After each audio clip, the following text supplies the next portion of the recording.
Actually had a beautiful start to the day so far across many parts of the country, and the big picture across the satellite picture shows this window of good weather, if you like, and the cloud we had yesterday is out in the North Sea, but more clouds on the way, but that's not for another 24 hours or so. In the meantime, most of us enjoying the weather this afternoon, dry and sunny. So let's have a look at the details then for the rest of the afternoon. Let's zoom into the Midlands. This is the scene at around about 3 o'clock in the afternoon, so not long now. Scattered, fair weather cloud, temperatures hovering around about 15 degrees or so. Similar conditions across the north of England and southern Scotland. However, the west of Scotland, just very, very small showers being blown in by the breeze off the Atlantic. 14 degrees for Belfast. You might just catch a shower here, but I think most of us, again, will have the dry, mostly sunny weather. And, of course, across Wales, blue skies, doming.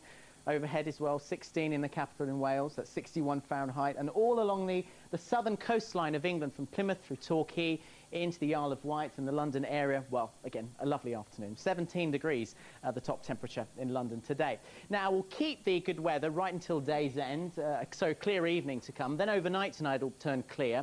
Now, despite the fact it will be clear, it's not going to be too cold. Yes, a bit of a nip in the air first thing in the morning. Rural spots maybe 3 or 4 degrees, but in city centres more like 7 or 8 degrees.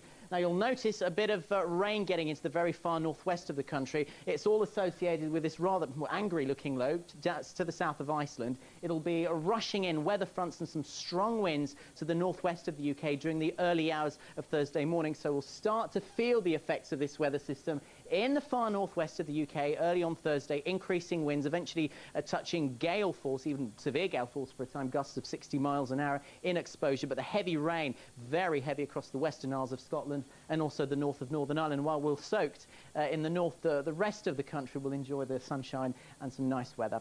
And now, as far as Friday's concerned, the weather front will slowly slip southward, strong winds, so we start to feel the effects of this weather front across northern England, maybe the northwest of Wales. But the rainfall amounts, a bit of a worry in the southwest of Scotland, possibly the central Lowlands could see something like 60, 70 millimetres of rain when we combine Thursday and Friday. And then on Saturday, finally that weather front clears from Scotland and Northern Ireland. It affects the north of England and Wales.